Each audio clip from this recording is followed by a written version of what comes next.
أعوذ بالله من الشيطان الرجيم بسم الله الرحمن الرحيم ولا تهنوا ولا تحزنوا وأنتم الأعلون إن كنتم مؤمنين صدق الله العلي العظيم সবাই করে সাল্লাল্লাহু আলাইহি ওয়াসাল্লাম আর দলীয় কর্তৃক আয়োজিত আজকে বরিশাল ইতিহাসের সর্ববৃহত্তম এই জনসভার সম্মানিত সভাপতি প্রধান অতিথি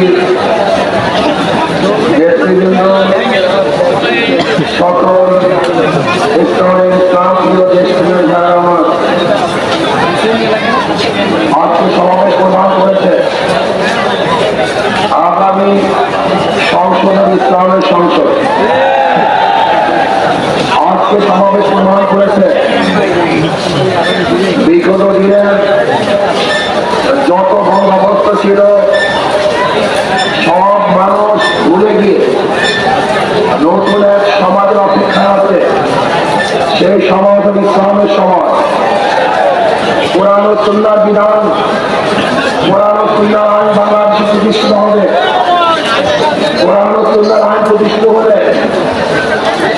সাম্যতা রক্ষা হবে, মানুষের মধ্যে বৈষম্য থাকবে না।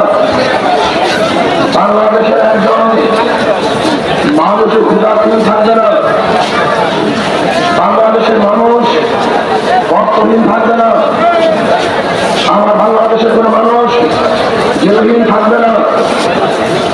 ইসলামের হুকুমত হয় বাংলাদেশের একজন মানুষের চিকিৎসাধীন মারা যাবেন ইনশাআল্লাহ। ইসলামের হুকুমত হয় তাহলে বাংলাদেশের মানুষগুলি সৌখ্য করে আসতে পারবে, এই ভূখণ্ডের দিকে কেউ আঙ্গুল করে দেখাতে পারবে না। ইসলামের বলিদান করবো, সবাই একই সাথে বলিদান করবো, থাকবো তো সবাই একই সাথে বসবাস করবে ইনশাআল্লাহ।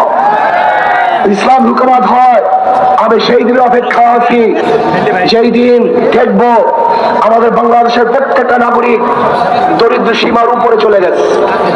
আমার বাংলাদেশের একজন মানুষ ক্ষুধার্ত নাই, বস্ত্রহীন নাই, চিকিৎসাহীন কেউ ঢুকে মরবে না। বাংলাদেশের গরিব সন্তানগুলি যারা মেধাবী উচ্চ শিক্ষার জন্য, তাদের আর চিন্তা করতে হবে না, সরকারি খরচে সর্বোচ্চ শিক্ষা দেওয়ার ব্যবস্থা সরকার করবে ইনশাআল্লাহ। আমরা কি দেখতে চাই? আমরা সমাজ দেখতে চাই যে সমাজের মধ্যে থাকবে সাম্য, মানবিক মর্যাদা, সামাজিক ন্যায় বিচার। আজকে বাংলাদেশের বিচার ব্যবস্থা বলতে কিচ্ছু নেই। আপনারা দেখেছেন আমাদের দেশের ল, আমাদের দেশের আইন, কেউ যদি আসামি হয় এবং সাজা প্রাপ্ত হয় তাকে কোর্টে হাজির হয়ে তারপরে জামিন মঞ্জুর করাতে হয়। কিন্তু আমরা কি দেখেছি, বিদেশে থাকা অবস্থায়ও কোর্ট তাকে জামিন দিয়ে দিয়েছে।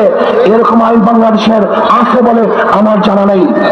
তার মানে বিচার বলতে আমাদের বাংলাদেশে কিছুই নেই। আজকে এই সমাবেশ দেখে একমাত্র জালেমরাই এবং চাঁদাবাজরাই তারা বেজার হতে পারে, তাদের মন খারাপ হতে পারে, কিন্তু যারা বাংলাদেশে উন্নয়ন চায়, উন্নত